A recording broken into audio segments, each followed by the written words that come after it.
At the beginning of our history, we can see the city shining in all its corners.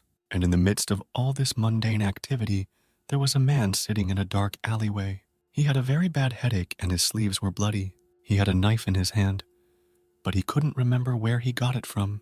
This knife was also bloody, which gave the situation a rather strange explanation. When he regained consciousness, he decided to stand up. Looking around, he saw someone. It was a girl lying on the floor covered in blood, apparently dead. She had blue hair and baggy clothes, and you could tell from her skin that she hadn't just been murdered. But he didn't immediately realize she was dead and only knew it when he touched her pulse. At that moment, memories of someone killing that girl started to pop into his head, and she was killed with a knife similar to the one he's holding right now. The man was starting to realize something, so he looked at this knife. He couldn't believe that this scene had happened to him, and he'd killed someone. All he could think of was escape, but he tried to convince himself that it was a trap, and the criminal was somewhere nearby, and he had only seen him. He thought he needed to remember when the police arrived, and he had to say something. Realizing this, he started to remember that his name was Choha Jin. He was 17 years old and a student at Yukyong High School. Though he remembered all this, what he had done before entering this alley he could not recall, and he remembered absolutely nothing. Jin didn't remember what he'd done before he woke up. The voice in his head kept telling him to leave, which made him feel worse, especially since he had lost his memory in such a situation. Jin got scared and started looking around. He decided he had to do it right, so he carefully rolled the knife up in his sweatshirt, then apologized to the corpse and said that when he remembered everything, he would go straight to the police. Then he immediately started running as fast and as far away as he could, while a man with a black trench coat stood on the roof. He was on the phone and watching the whole town. He told someone he was done with his case, then promptly jumped off that roof as if nothing had happened. But it didn't hurt him, and it just meant that he wasn't a normal person. A man noticed the way he landed, and he was very interested, so he decided to follow him. Jin didn't have a phone, nor was it at the place where he woke up, so he assumed it was in a bag he couldn't examine. But logically, the girl couldn't have reported the phone to the police and then put it back in the bag. He realized that the only thing left to do was to keep his cool, because it turns out that neither he nor the girl reported to the police, and assuming that there was another witness besides him, who could have reported to the police? But he began to realize that the perpetrator couldn't be the perpetrator, and it turns out that the perpetrator wanted to blame it on him. Given all these facts, Jin wondered if he had done the right thing. Two men were walking by him, discussing how hard they work as inspectors. They started talking about the third incident in town, and it got Jin interested. When he turned his head, he saw the glass, in which was his reflection, and he realized that he had grown a lot from his memories. He got angry in disbelief that so many years had fallen from his memory. So he started hitting the glass and accidentally shattered it with one blow. Of course, it was immediately noticed by the men who patrolled this town, but they could not keep up with him, and one asked the other if he had seen his face, but none of them saw him. But it was necessary to inform other patrolmen to take a closer look at the area and also to inform the police station. These police officers really thought he turned around so they couldn't see his face, but one of them didn't understand why Jin had smashed the window, but the other justified it by saying he just wanted to mess with them. Jin was running down the street at this time and hiding, thinking about where he could change his clothes. Looking in all directions, he found a place to hide and wait out. He'd run under the windows, and the people who lived in the house would hear the noise. Jin came closer, but he couldn't see anything because of the dust, so he thought it was an empty house, and the window was open, so he climbed through it. But falling inside this room, he saw a girl who was half naked and confused, asking who Jin was. At this time, at the scene of the investigation, a serious man was asked if he could bring in people who were standing outside claiming to be from the Bureau of Homeland Security. They were investigating the same case with the woman's corpse, where Jin woke up with a knife in his hands. Those same people were yelling that they were members of Homeland Security Special Branch 13, and they were going to help with the investigation. But the man suspected something wrong, because there are only 12 departments in the Security Bureau, which meant that these people came from the special department. So he made the decision to allow these people to pass and help the investigation. They introduced themselves as agents from the Bureau. The man's name was Chen Hu, and the girl's name was Bi Lu. As it turned out, they weren't just going to start mindlessly pursuing this case right away, and they wanted to learn more information about the case first. The officer began to tell that the victim was 46-year-old Zhang Xiaoyan. The autopsy results showed that the heart artery was struck by a sharp object, and she died from excessive blood loss. They also found that the killer dropped a weapon near the body, and nothing was stolen. But the clothes were normal, so they realized that sexual assault or robbery could be ruled out, and the officers couldn't find any leads. A little girl from the secret bureau went up to a girl and thought she didn't look 46. The officer didn't like the fact that she touched the corpse before she took over, because she was leaving prints. The man began to say that the police still had a lot to investigate, so he asked the officer to hypothesize about the case. He said that this girl was a reputable independent correspondent.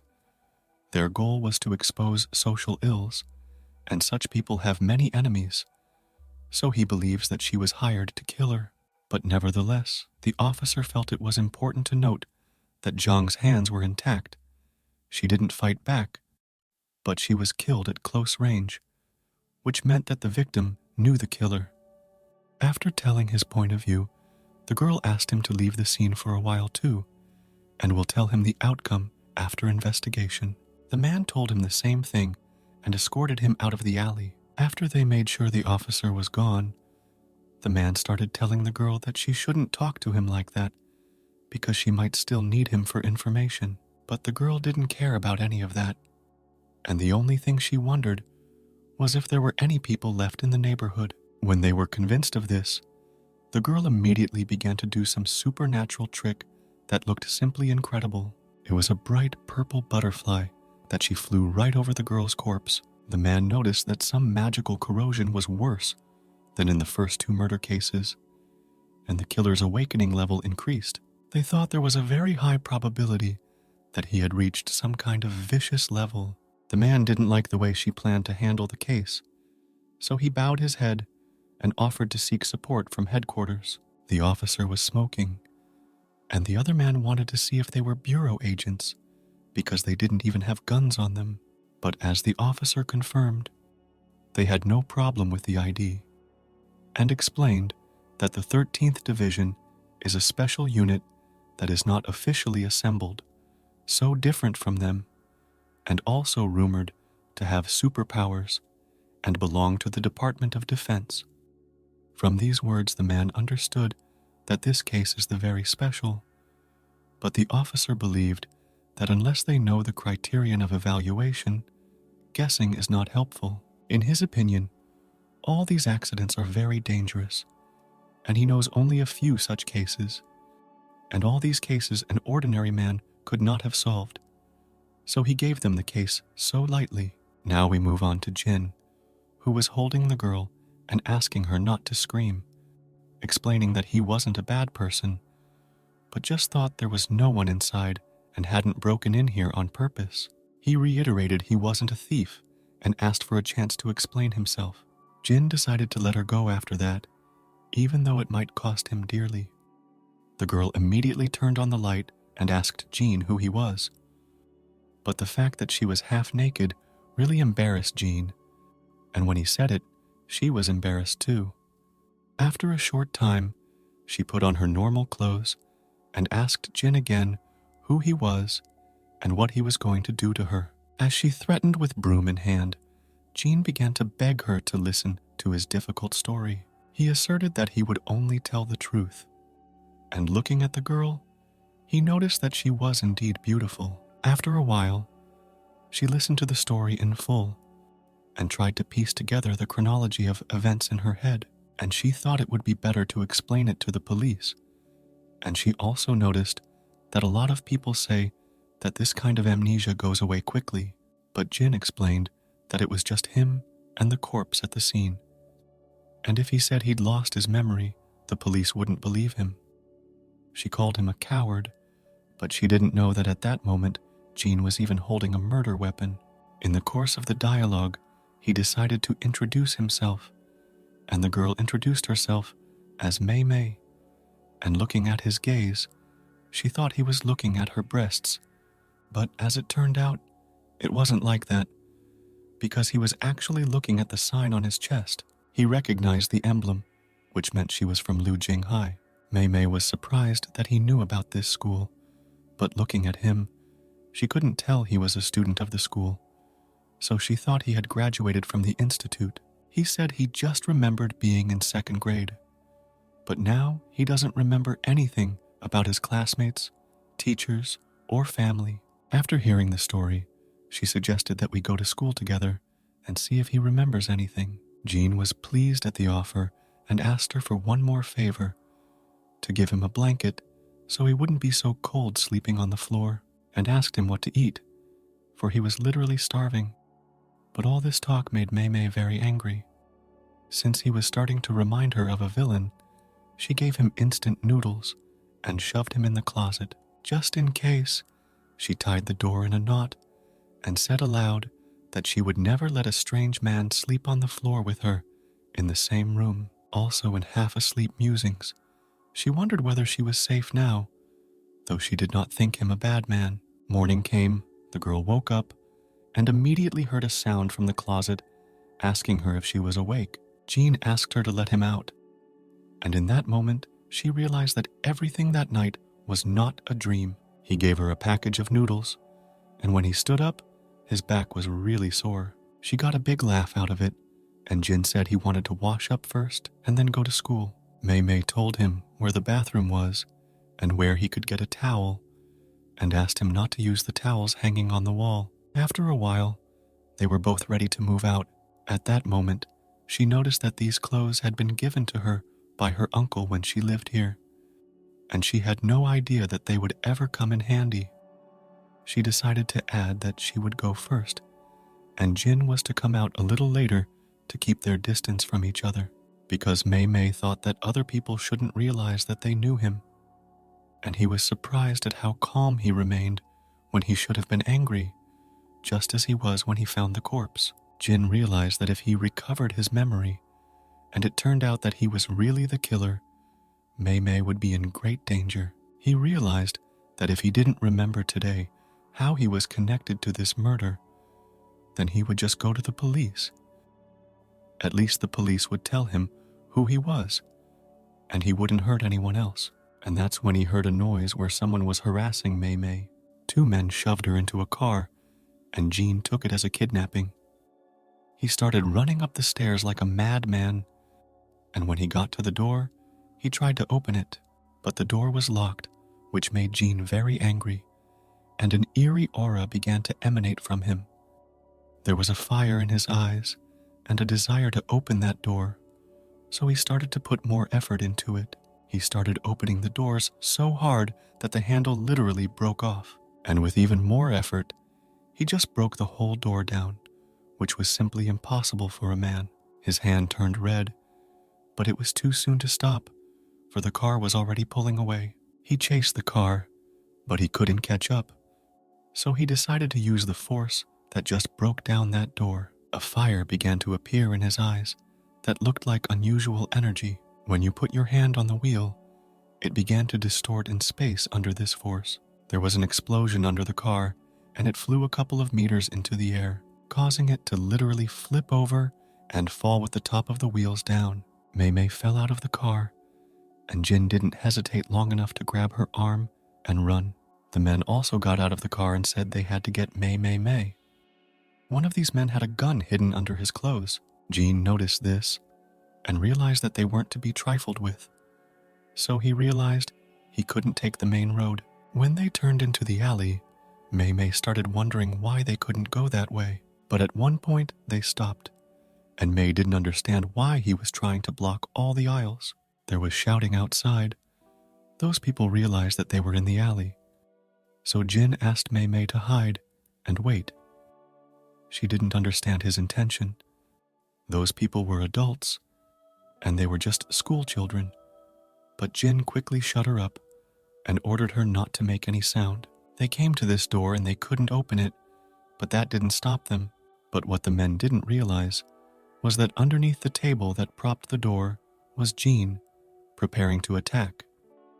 When the other began to climb the fence and claim that Mei Mei and Jin couldn't have gotten far, he was abruptly grabbed by Jin, who was secretly waiting. The other man noticed, but when Jin had the man on the floor, but the man didn't hesitate and immediately drew his gun, pointing it directly at Jean. But before he knew it, Jean was to his left. At incredible speed, he walked up to the bandit and grabbed his arm very hard. There was a peculiar flash in his eyes again, making him look terrifying, and without thinking, I hit him in the chin with all my might, the kind of blow that should hurt a man badly. In the end, this situation was simply resolved by Jin being able to knock out both bandits. Mei Mei was shocked by all of this, causing her to be unable to utter a single word. At that moment, Jean turned to her and called her name in a quiet and intimidating voice, then claimed he could feel someone else inside him, like it wasn't him at all. Mei Mei was curious as to what condition these people were now in, but Jin asserted that they had only passed out. But we couldn't delay, because besides those two, there could be a driver in the car who didn't wake up right away. The girl immediately started questioning why they were trying to kidnap her. However, Jin himself knew nothing and had never met these people before. But the fact that they tried to kidnap her as soon as she became involved with Jin made him suspicious.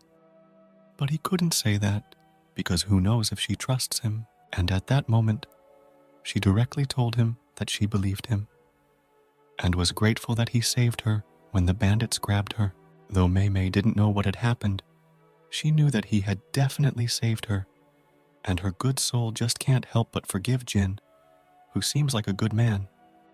He in turn was surprised and embarrassed at being called a good man, and did not understand how such a situation could relate to Mei Mei's generosity. After some thought, Mei realized she couldn't go to school, so she started to think about what they could do now. Then he started swearing he didn't see Mei Mei's body that day. Having said that, he decided to express his thoughts on the situation, at least that she had been grabbed by two men who didn't want to negotiate with Jin, and that meant they had come to grab her specifically. Since there was something strange about it, but he couldn't quite figure it out himself, Jean decided to notify the police. But Mei thought it was a bad idea, because she thinks Jin is a member of some organization. But Jin said that in that case they wouldn't take her away by force, they would just call the police. So his opinion is that these people are fast professionals, for whom it's not the first time. But she still felt like Jin was some kind of professional for beating two grown men so easily. As she thought about it, she also remembered the situation with the iron door that Jin was able to break down with one hand. But he didn't understand anything either, and he realized that he wasn't a normal schoolboy. Mei Mei decided to ask an unusual question about what Jin would do in case she called the police. He said he would just find a place to hide, although he realizes it's not as easy as it looks, because even if they tell the police, they probably won't tell them the truth. So he decided to ask her for money, so the police would be more likely to tell the truth. But she wasn't going to give him the money. But Jin accepted that answer because it made sense considering how long they'd known each other. But it wasn't so bad. Mei Mei was willing to feed him if he was near her. Jin was surprised that she was letting him go with her, because he knew it could be dangerous. So he thought she was planning to bring everything to the police. But Mei Mei thought Jin would be a good guard, and she could be a witness, because if that killer committed another murder while they were together, it would mean Jin was innocent. And even though the risks were still high, Mei Mei believed her intuition was telling the truth. Jin still couldn't understand where such thoughts came from. After all, it was just an assumption. Jin remembered her words on the way out and asserted that he wasn't a dog to be fed. But in Mei Mei's eyes, it was still nothing more than that. At which point we cut to another guy who was walking somewhere, but at one point stopped and started attacking. He, too, had an unusual power that resembled Jin's, and it, too, came from the direction of his hands. He did it because he felt he was being followed, and his expectations were justified. A man came out from behind a tree and started taking off the mask he was wearing. It turned out it was a girl who claimed that suddenly attacking a girl like that was rude, because he ripped all his clothes off, leaving the girl half naked in the street. But the man was primarily interested in who the girl was and why she was following him. The girl called the guy a bad kid for bringing her to such a dark place. She called herself his sister, but the man claimed that his sister was not that old, then realized that she was not going to answer, so he started to walk away and called her auntie. At this point, as the kid expected, she didn't like the way he was treating her, so she attacked him. It made him angry because he hates women who stick their noses into things. Even more, he hated girls who were old. So the guy started to create his own incredibly strong technique. Energy was flying around him, forming the shape of a kind of ball, which looked very spectacular. And in a couple of moments, all these energy charges rushed towards the girl at an incredible speed. The girl laughed at this behavior, which meant she was confident in her abilities. She started dodging literally every projectile of energy, like a ballerina floating in the air. Large steel fingernails began to emerge from her hands, looking like real weapons. The guy noticed her incredible speed, which made him realize he couldn't relax, so he attacked even harder and faster than before. He thought he could beat the girl, so he came closer, and at that moment, the guy lost his guard. The girl noticed it and attacked him. Her blade was literally a couple of millimeters from his eye. He would have lost it in a heartbeat. As it turned out, the girl did not plan to stop. It was stopped by the guy, barely having time to put up a defense. The girl was not pleased that his eye remained where it was, but the fact that he held back her attack interested the girl. The guy once again attacked directly with the energy from that shield, thus breaking a couple of the girl's claws. She claimed he could keep them as a memento, and then in no time at all, she grew new ones like nothing had happened, and another clash between these two superhumans was about to begin. It was obvious that the guy was having a hard time parrying and dodging her blows, but he couldn't run away now. But he realized he couldn't keep it up much longer. But the girl wasn't going to stop, so she attacked without delay. The shield he'd put up, the girl tore through it with one small blow. Something happened that the guy couldn't have expected. His defense ended up being breached, and he was flying through the air. The guy flew a few meters before falling to the floor, taking quite a bit of damage in the process. This blow was something like a whip, but that was impossible, for she had nothing but claws in her hands. The girl noticed he was taking damage, so she decided this was the best time to end the fight. The guy didn't realize who this girl was, because she attacked him with a kind of tail, and the girl herself was surprised that he was able to notice it. But in an instant, the girl jumped from where she stood, and there was a violent explosion at that spot. This explosion was triggered by a man who apparently came to the blue-haired man's aid. Now there were two of them, and they had a better chance of winning against such a strong girl. The girl was not happy about her new adversary, for she was a hired assassin, and now she would have a new victim who would not be paid for. But 2-on-1 is too much, and the girl quickly realized this, so she decided to run away from the battlefield. The blue-haired man wanted to go in pursuit, but his sister stopped him, assuring him that they would meet the woman again. After that, they began discussing assignments and the 47 members of their organization. Things were bad for the two of them, because the man they were talking about was missing on the radar, or rather the bug that was attached to him, so the guy assumed that the woman was involved. But his sister claimed it had nothing to do with this woman, and started looking for an image that was obtained from a nearby DVR after a failed mission this morning. 47 turned out to be the same Jin, and they were discussing him helping Mei Mei escape. The guy felt guilty, so he said he'd go to that place right away. After saying that, the girl punched the blue-haired guy right in the face and started saying it wasn't their territory, and they had nothing to do with those people, so they wouldn't look for them anymore. The only thing the guy had to do was find Jin, and his sister decided she'd go back to the base and buy some time for the guy to get Jin back before their director found out. Jin's body was experimental and very important to their organization. Mei Mei and Jin were walking down the street at the time and looking for Mei Mei's friend, about whom she spoke well, saying that this friend was beautiful, because of which she asked Jin not to intend anything bad. However, Jin didn't realize if it was okay to look for her friend under the current circumstances, because she might get involved in this whole thing too. But like the girl said, it'll be fine, because her friend is not an ordinary person. The guy didn't know how to take the unusual person thing, so he assumed her friend had superpowers too. But Mei Mei didn't know what he meant, and Jin realized that she hadn't seen what was going on, so he decided to disguise it by pointing out that Mei Mei had said she wasn't an ordinary person herself, but she claimed her friend was a very strong person. Suddenly, Mei noticed Jin was distracted, looking around like a crazy person. He felt like he was already where they were going right now. Jin claimed that his home was somewhere around here not too far away, but the girl didn't really trust his memory, not understanding where such coincidences could come from, because it was right next to her house. So she thought he was just confused, because there were a lot of neighborhoods like that, but Jin said it wasn't a coincidence.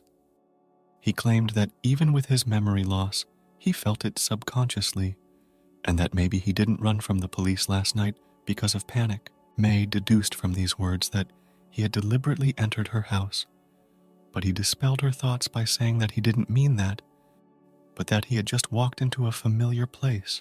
For all these reasons, he decided to start by looking around, and maybe with his senses and memory, they could find where he had lived before.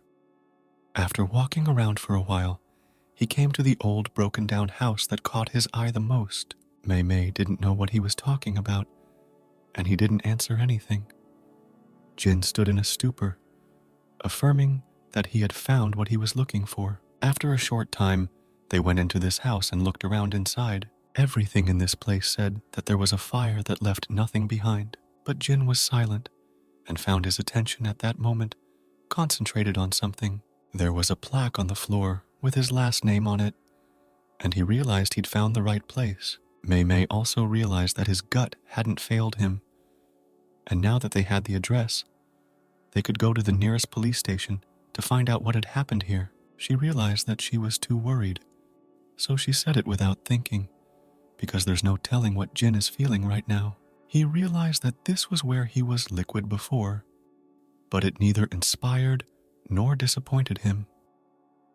He was just getting bored, like after assembling a Rubik's Cube, when you've solved all the puzzles and there's nothing more to achieve. At that moment, a voice was heard from outside, claiming that it was because his anger and sorrow had been eliminated. It was the same guy who said he just happened to stop by to look, not expecting Jin to still have his old memories, to the point where he even found the house he used to live in. The guy called Jin 47 and claimed it was time to go back, because their director was curious about the changes to Jin's body. But really, the guy just wanted to prove that he didn't lose Jin because he was slacking off at work. But Jin himself didn't like the fact that he was being referred to as a weapon. The man was surprised, for Jin had lost not only his memory, but also his character. But as he said, all those events that had happened could not just disappear like a bad dream. Jin turned to Mei Mei and ordered her to go with her friend to the police right now. He asked her to make circumstances, and she realized he'd been slandered, so he needed help. Mei Mei then told him to be careful and ran to call for help. After looking at this guy, Jin thought he was wrong, and someone else wanted to kidnap Mei Mei. The guy laughed that it was the same girl he'd saved from a certain hunt, and claimed he didn't know how Jin was connected to her, but claimed that if Jin obediently returned with him, he wouldn't hold him accountable.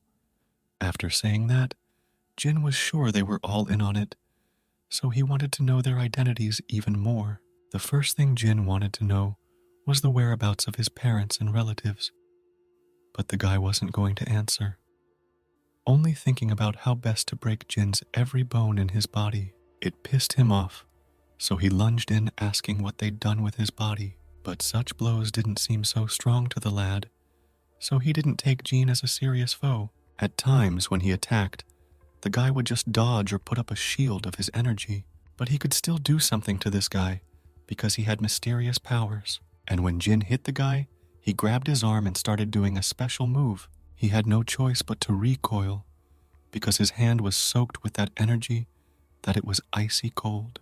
The guy wondered if Jin had changed his mind, because if he didn't go with the guy, he'd just turn into ice. Of course he wasn't going to obey, so he tried to attack again, which seemed like a waste of energy to the guy. But he didn't realize that this strike would be different from all the previous ones. Jin brought his hand up to his face and prepared to use his superpower to break down his defenses and do damage. His hand began to clench more and more tightly, forming a compressed matter of. Eventually, there was an explosion that broke the guy's ice defense, which surprised him a lot. Then he attacked him with a fist right on the head, with the same force he used to knock those guys out. This blow sent the fellow flying, and Jin stood like a victor who was now on his feet. But the guy was still conscious, though badly hurt and shocked at how hard he'd been hit. But he was aware of the possibility, though he didn't think Jin would awaken that power so quickly. Jin has now learned that these abilities are called awakenings. And he was serious, and now he's dictating terms to this guy. But this only made the man laugh, and for a time he was confused, not knowing what to say, because he just couldn't believe the awakened boy had the nerve to be so arrogant. A couple moments later, there was a serious fight that broke this building down in the first few seconds. Jin was covered in blood, but kept attacking the guy who could only control the ice. However, this fact did not make him weaker. He continued to attack with incredible power, and each time his attacks became more intense. The guy asked Jin if he regretted his decision, because Jin was covered in blood now, and this guy was completely intact. That's when the same girl who was investigating the Bureau's task force spotted those explosions. He was getting worse and worse, and Jin was nearly falling off his feet, hoping that somehow he could survive. The guy noticed it, but he wasn't going to stop, because all he had to do was finish him off. Jin, realizing that there was nothing left for him to do, began to run for his life. But the guy quickly caught up with him with his one attack, which immobilized him. As it turned out, the guy was exhausted too, so he asked Jin not to complicate things. That's when the girl who saw the guy's blood came in and asked if we should call an ambulance. She introduced herself as Xiao Lu and claimed to know a very good hospital. It made the guy laugh, because everyone in the neighborhood knew her, and he realized how unlucky he was to have women pushing him around all day. But he realized he still had work to do, so he decided to attack the girl first. But the girl was able to repel this blow without much difficulty, and almost immediately rushed into battle as if nothing had happened at all. She didn't feel any superpowers from Jin as she flew past him. So for a moment, she believed that he was a normal person, and it was strange that she couldn't even feel his breath. But it didn't matter, because her partner would be here soon to deal with it anyway, and her target was the blue-haired guy. Lu asked him not to resist and to go with her to the police station, because it would be less trouble that way, then claimed he'd be embarrassed if a little girl broke his legs and dragged him back. But the guy wasn't going to comply, so he started running away, realizing he didn't have much chance of winning.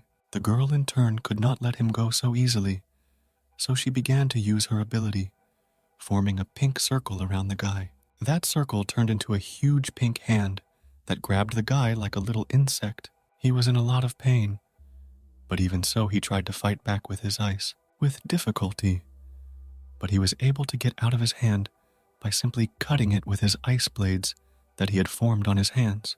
The girl kept running after him and said it was called karma, for just now the boy had cornered Jean, and now it was his turn. Lou found her assignment too easy and wondered if she could extend it for a few more days. And at that moment, 2 cars showed up, which was clearly not a good sign. People came out of the cars with guns, and Lou knew it was bad, so she got defensive.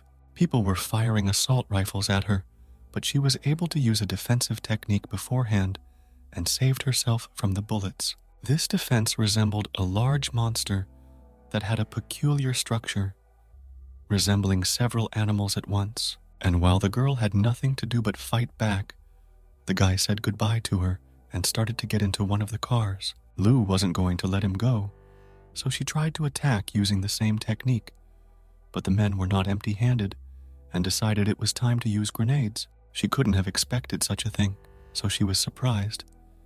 And in an instant, there was a very loud explosion in the neighborhood. The girl struggled to contain the flames from the explosion. A strong person like her could do it, but even so, it was quite difficult for her, and by the time Lou had completely dispelled the explosion, they'd already left, and the man who'd been investigating with her had come running.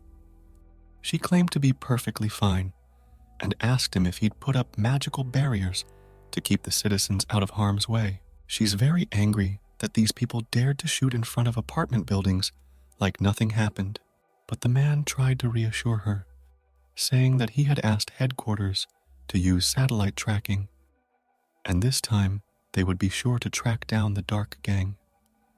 But Lou felt that satellite tracking would simply be useless in this situation, because this organization has high technology and many countries support it. The man was surprised that she knew so much about them, but that wasn't all.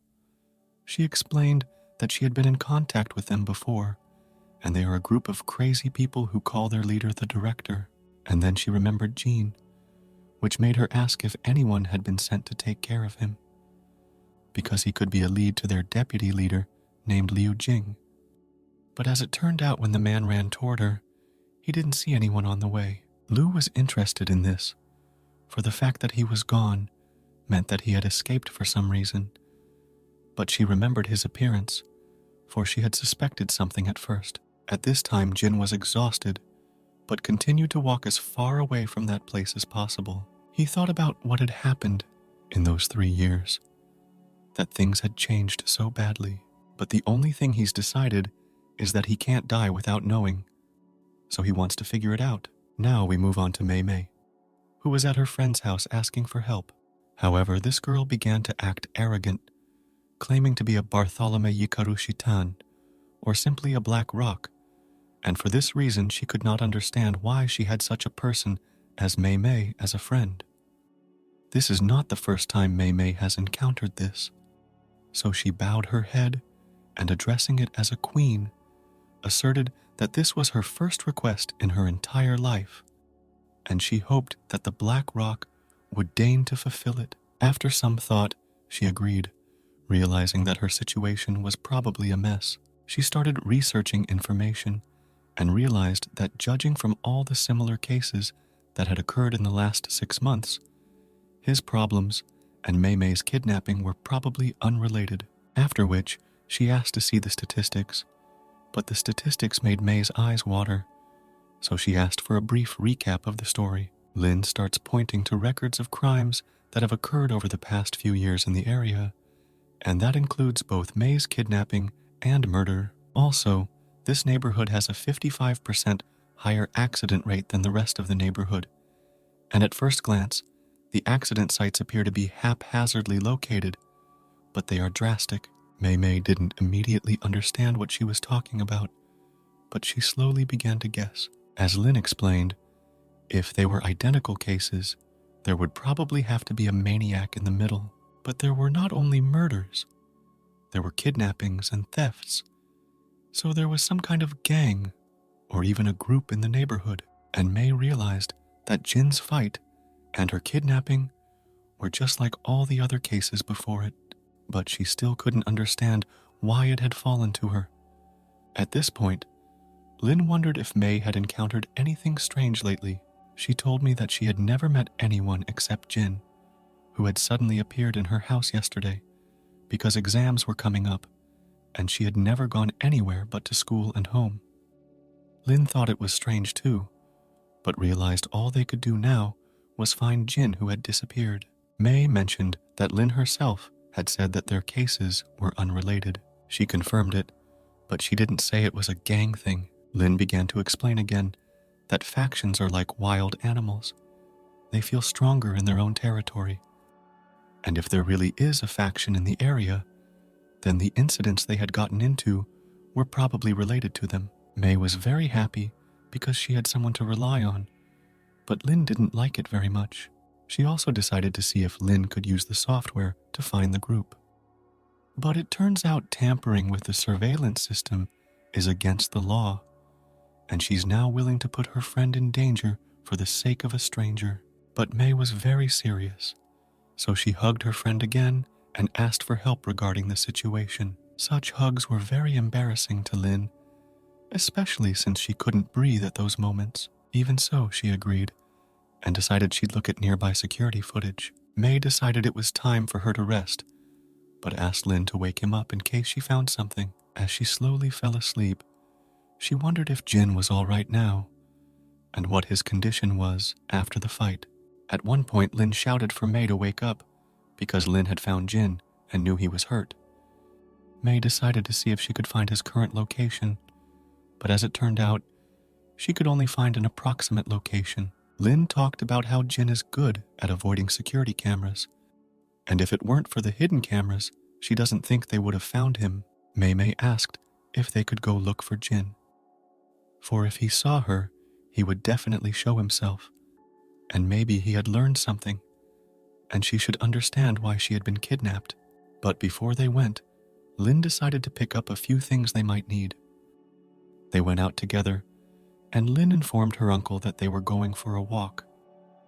The uncle immediately asked if she was in some kind of trouble, and asserted that if she was, all she had to do was tell him.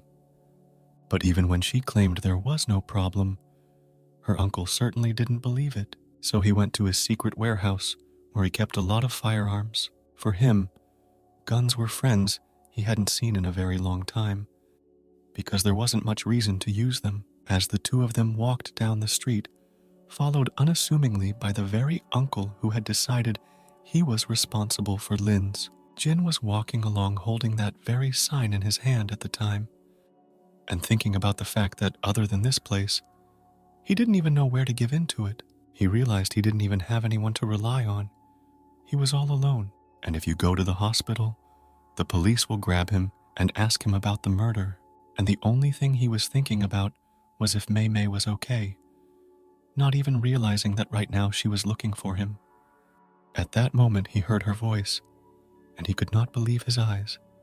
May was here, and not by herself. She asked Jean a silly question about whether he was okay or hurt, but he answered nothing, but began to cry with a smile on his face, for the only person he could, in any sense, trust had found him. The first thing Jin was interested in was how they found him, and as it turned out, they did it thanks to some kind of drone Lin had made. But that made him wary, because the drone was a detection device. But May wasn't so interested, so she argued that they had to cure Jin first. But he said he wasn't going anywhere, because it was very dangerous here, and they should leave as soon as possible. May decided to introduce her friend, but Jin wondered if they had reported her to the police. They started telling Jean that the incidents that happened to them were unrelated. Jin regarded with disbelief, because not only was it just a high school student who also dropped out and stayed at home all the time, she was able to analyze all the incidents and even found him, and she also had a detection kit, all of which point to her being a genius hacker. Lin asked Jin if he knew why the group was following May. She wondered if they had anything in common. After all, this criminal organization might kidnap May again, and if Jin could tell what they had in common, they could prevent it beforehand. First, Jin decided to ask Lin if she believed people could have superpowers. He said that 3 years ago, he was also kidnapped by someone like Mei Mei, and after that, he had his memory of the criminal organization removed and was made into an experimental body with superpowers.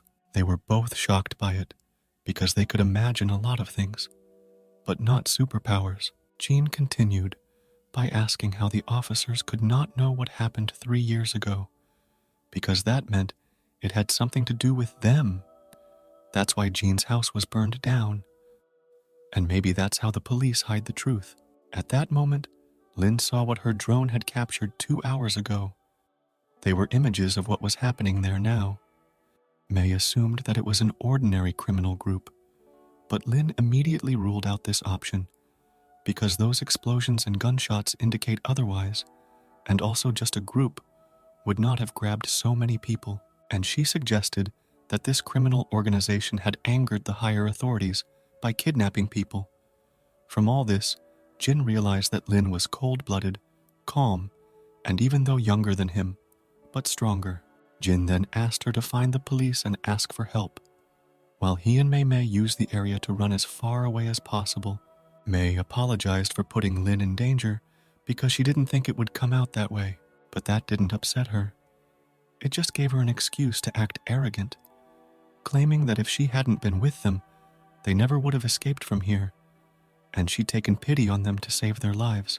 But after a moment, she realized she was saying all this in front of Jean, who was shocked at the sight. Jin decided to make it look okay, and asked Lin and her drone to help them find their way out of the place.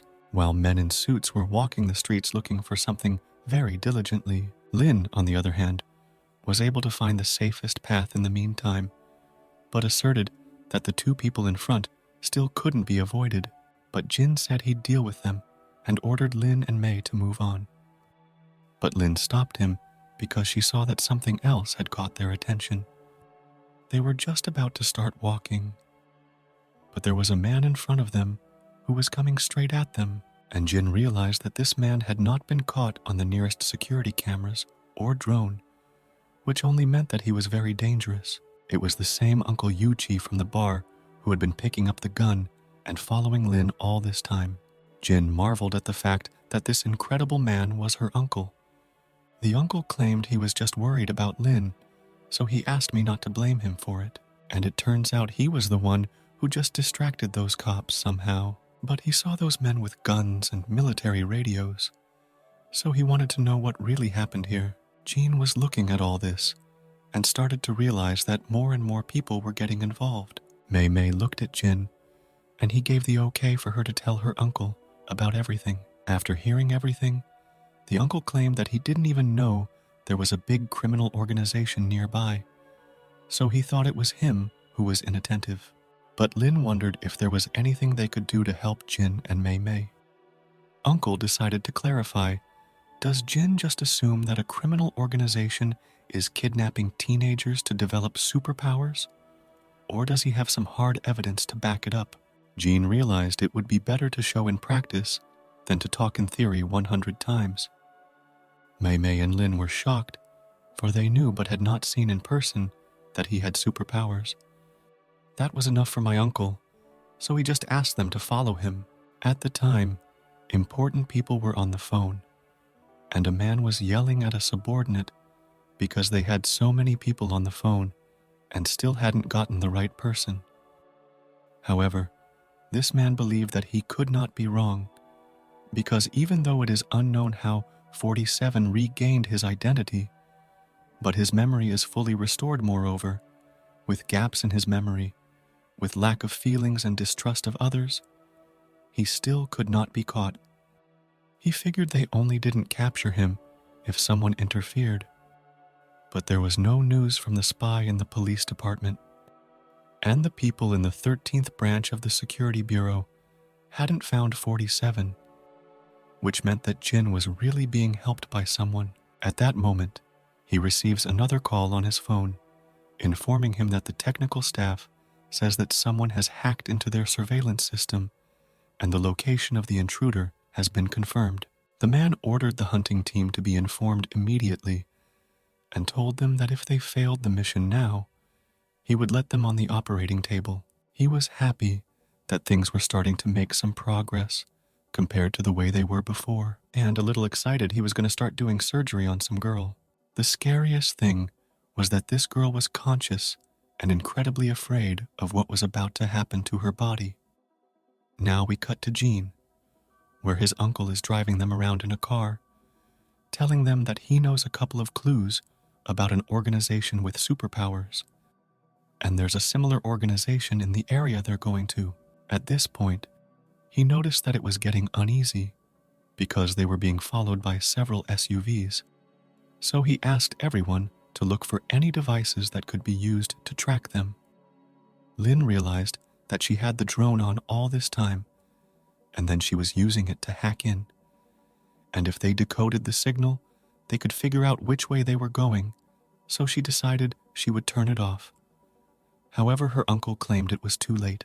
He ordered them to get out immediately and then go to the location on the business card for help, and he'll join them as soon as he's done with these people. Jin tried to say something about her uncle, but she claimed that the uncle was a close friend of her parents and also a famous mercenary, and after her parents passed away, he retired to take care of her. And the current opponents are just some little thing and shouldn't be a problem with them. However, the association that Uncle Lin said he had not heard of, but it was not very far away, so they decided to go there. Eventually, they came to this building and were met by a friendly girl who asked if they were here for an orientation or to sign up for a fitness card. But they quickly realized, and Jin confirmed, that they were here to meet with Zhang, the purchasing director. This surprised her, but the girl was unfazed and asked them to follow her. She pointed to a gazebo in the distance and confirmed that Director Zhang was there, and it was easy enough to approach him. When they approached, they saw a man and asked him if he was Director Zhang. He took off his mask and thought they were from the sales department, so he ordered to find Xiao Mei at the front desk to check in. But Jin said no immediately, explaining that Yu Qi had advised them to come here because he owned a bar in this town. Man was interested in these words, so he sat and pondered over them, and Jin didn't understand why this man was so handsome. Even the fact that Mei Mei and Lin were thrilled proved it. Eventually, the man remembered that it was the same Yu Qi who used to be a mercenary. A man got close to Jean and claimed he smelled blood, and the man didn't like it at all. But he realized he had to help, so he asked them to follow him and told them to take care of Jin's wounds first. After examining the wound, he said the emergency care was pretty good.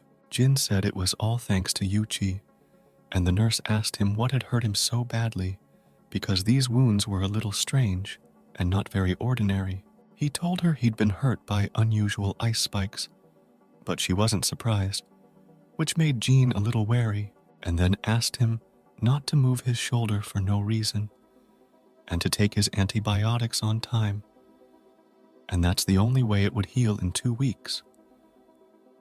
But the scar would remain. Jean thanked the doctor for his help and decided to turn away as they had a lot to do. The man thanked her too and ordered everyone to follow him. After a while, they came to a place where there were no people, and he wanted to know what really happened that even the former mercenary Yu Qi couldn't solve the problem and sent them to him. They were all silent at first, but Lin affirmed that Yu Qi trusted him a lot, not to mention that they had no other choice now. First, Jin decided to ask Zhang if he believed in superpowers, but that didn't surprise Zhang one bit, and he showed off his ability by creating electricity right in his hand. Showing ability, he asked if that's what Jin was talking about. Lin and Mei realized that Uncle Yu Qi had found the right person since he also possessed such powers. When they were sure he knew about it too, he asked if they could tell him the whole story. At this time, a man came to the serious people who asked if they had caught those who had hacked into the cameras, and the man with glasses confirmed that they had rounded him up, and the identity was confirmed. They found out that his code name was Lone Wolf, and that he was a former mercenary who was in contact with 47 and 3. The man started getting ready, claiming that they had wasted too much time for one retired mercenary. The guy with glasses realized that the head was going to fight, so he warned him that this mercenary was no ordinary man, but he simply ordered everyone out of the way, then ran up and broke the metal fence with his body, and that's when a lot of hard blows started hitting him. It was a lot of bullets that just bounced off his body, which is not typical of a normal person, and he claimed that with a small gun, a mercenary could never defeat a superhuman. At this time, Zhang claimed that he wanted to show them a video that would possibly change their future forever. And if they wanted to back out, now was the time. Jin just had no choice. Mei Mei wanted to know the reason for her surprise kidnapping and doesn't want her parents to worry, and Lin was just very curious. Zhang didn't care. He only asked him not to regret his decision later on. He turned on the projector and began to tell us that superpowers and magic had existed in this world since ancient times. But Mei Mei was then confused as to why no one knew about it. Zhang explained that superpowers and magic have existed intermittently throughout history, with human civilization and science constantly advancing, so they became more and more prominent and commonplace, and the unusual abilities and magicians kept disappearing and reappearing. In the age of the awakening of superhumans, the people studying all of this have put their individual capabilities first. At the same time, many different influential institutions and religions began to emerge, such as totems, faiths in the Americas, and voodoo in Africa, the Shimniks in India, and their country's mythology and Taoism, and also Christianity in Europe. But at the end of the last century, there were no superhumans or any other miracles, so eventually it just became myths, and only a small handful of people who were committed to their beliefs continued to believe in superpowers. The age of superpowers must have certain rules, and Master Zhang claimed that their age was a period of prosperity, but it hadn't reached its peak yet. Just because the population is so much larger now than in ancient times, superhumans and the organizations associated with them will continually appear. And modern science and technology are superior to superhumans. So most abilities will not be pushed on the normal inhabitants. Most superhumans will help the respective organizations. And these organizations will give them freedom, and some superhumans will work directly for these organizations. Light is always accompanied by darkness, so some superhumans can use their abilities to cause a lot of trouble. They steal money for their selfish desires, and even attack ordinary people looking for profit and gain. Jin wondered if the gang they had encountered was the same superhuman organization, but as it turned out, this case would have to be checked again. However, Zhang, after listening to what Jin had said earlier, remembered an organization with a very similar working style. And even though this organization has done a lot of harm to ordinary people and today's society, their goal is not about money or profit. They call themselves viceroys, viceroys of God, just like a crazy organization. While my uncle was fighting against that incredibly strong man who was the head of that organization, the man claimed that with a worthless gun like that, his uncle could never beat him. He began to claim that his uncle, being a former mercenary, was really strong, but he should not forget that he was not dealing with an ordinary man. This man's name is Wang Han, and he's now working for a big company, and he claimed his uncle would be strong enough to join the guards of their company. The man only asked to keep those two, meaning Jin and Mei Mei, for they had nothing to do with him, at which point 2 bullets went straight into the man's forehead, and he claimed that uncle had the last bullet left.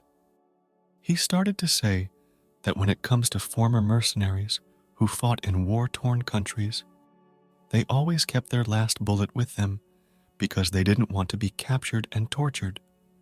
So the man hopes his uncle doesn't have this habit. The uncle wanted to know what the man actually used to stop the bullets, and he assumed that this man was superhuman. He started to explain that he didn't know much about it either, but the guys who gave him the ability called it mind reading, smooth flow, and it's actually pretty ineffective. Just a little intellectual, bulletproof armor. The mercenary was surprised to hear that he'd been given these powers by some people. The man asserted that his uncle had been out of the underworld too long ago, and if he had familiarized himself a bit with the information on mercenaries over the past few years, he wouldn't be asking such silly questions now. Then he was also a mercenary, and at that time he belonged to a group of Ivory Coast mercenaries called Sand Ferret, and most of his partners were retired soldiers from different countries, special forces, spies, and so on. None of them had much money, but this man thinks his uncle understood that because people like them can't leave the battlefield, civil war in an African republic is the perfect place for them to have fun. He didn't even believe that honed combat skills could lose to a tiny little ability. But once his ideology was completely shattered by one situation. It's been 10 years since their mercenary band of sand ferrets was tasked with protecting a tribal chief. That day they met a superhuman who used wind magic.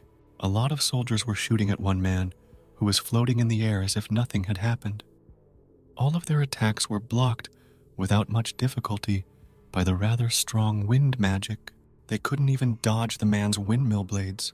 This man was like a monster who didn't care about guns of any caliber. He created more and more powerful wind currents, which became his weapons. The bulletproof suits were useless, the wind blades slicing through them like meat under a butcher's knife. In the heyday of the Sand Ferrets, their group had more than 200 members, including the captain and his deputy.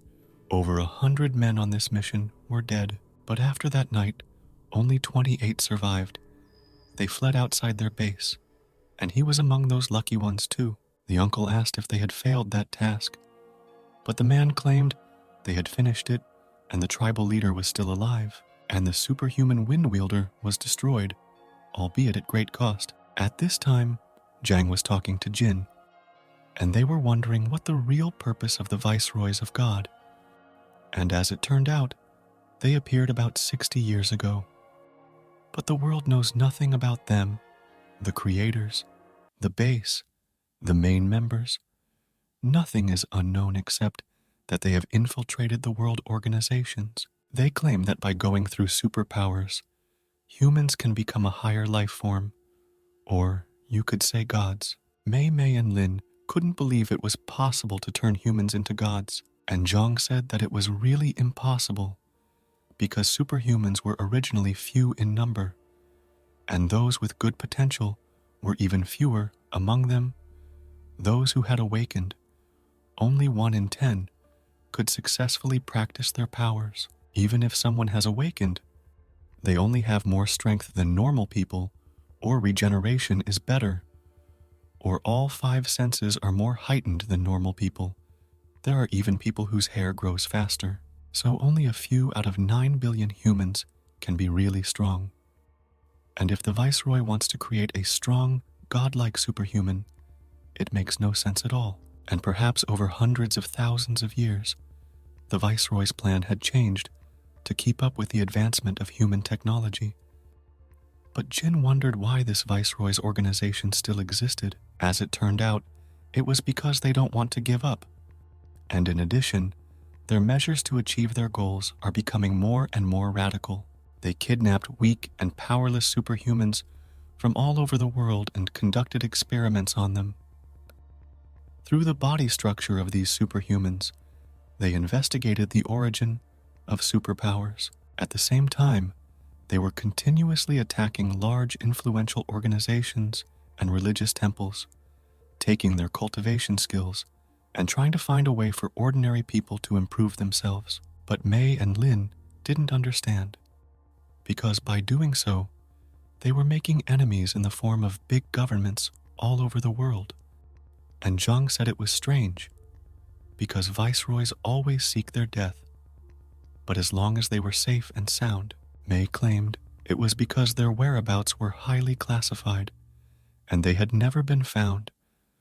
But Jin thought that was impossible, after all. If a person did something bad, they were bound to leave some kind of trace. Moreover, viceroys, when confronted with superhumans, would leave clues. Zhang affirmed that even though the gods' viceroys are from a secret organization, their power of destruction is very great, and no country or society of superhumans would tolerate such liberty from terrorists. And in fact, after careful information gathering, they are not that hard to find, except that every time the Viceroy organization destroyed by someone was revived in a very short time, so it still exists. Because there are many people in the world who have a lot of political or economic power, and most of them are ordinary people.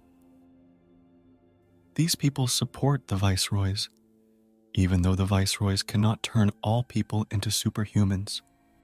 But with experiments, they have achieved small results, like transplanting the organs of suitable superhumans into ordinary people, giving them the next level of superpowers, or extracting the life quintessence from the body of a physically fit performer, and then injecting it into ordinary people to improve their physical abilities, as well as life extension, precisely because these selfish, as well as powerful rich and politicians have their backs.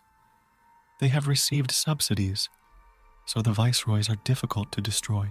They're like grass that grows relentlessly, and when you cut it, it gets bigger and bigger. Mei turned to Zheng and asked if her teacher was also from the superhuman organization.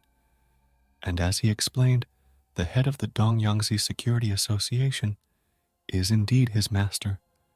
But Ping Anhui is not his master at all. Security Association has been officially registered with the relevant institution and belongs to the civil organization. The members of this organization are cultivators such as his master, as well as other people who have awakened naturally, but they're really more like a big family of superhumans. At which point Jin decided to ask what kind of work the Security Association does exactly, and as he explained, their scope of work is small, usually limited to Liu Jing and other surrounding areas, responsible for guiding and assisting those superhumans who first awakened, as well as mediating disputes between superhumans. When Lin heard this, she asked if they could join the Security Association. But as Zhang explained, all members of the Security Association are superhumans. They abide by the laws and rules and hope to live the lives of ordinary people. So until Jin's innocence is confirmed, he can't be accepted. And after this issue is resolved, they'd better not join the superhuman world so as not to cause trouble for themselves and their family. But Jin wondered, if he didn't join, would the Security Association still help him? And as it turned out, yes, but it was best not to go anywhere, and that was the only way the Security Association could guarantee his safety. Also, Jin must test his superpower, because only by perfecting his superpower can he protect himself. He was interested in the superpower test. At this time, the man went on to say that the arrogance of that superhuman had killed him. Their captain's hands and feet had been cut off. Much blood had run out. But by pretending to be dead, he fooled the superhuman, and when he got close, the captain detonated an anti-personnel mine. And in the end, they died together. Their captain did what a real man would do. The mercenary thought so too, and the man affirmed that it was indeed an act that made him proud, because he was an ordinary man, able to die with a superhuman man. But what good would that do? Because that night, high-ranking members of the Sand Ferret were killed, and half a month later, the Sand Ferret was officially disbanded and removed from the mercenary world. And all of this was done by only one superhuman, and his worldview has been turned upside down ever since. The human body is too fragile to support the will and spiritual power of soldiers, so they only need special abilities, such as super strength. But my uncle still didn't understand why he had betrayed himself and gained these powers, and the man asserted that it was not a betrayal of self, for the soldiers originally had to spare no expense for the sake of others. Moreover, he greatly admires the purpose of the organization and they are deadly weapons, have no right to judge. But he decided that it was time to talk nonsense, because according to his investigation, their target had nothing to do with him, because Uncle had already said goodbye to the battlefield. So the man asked him not to bring trouble on himself, and to tell him where Jin and Mei Mei were in a good way.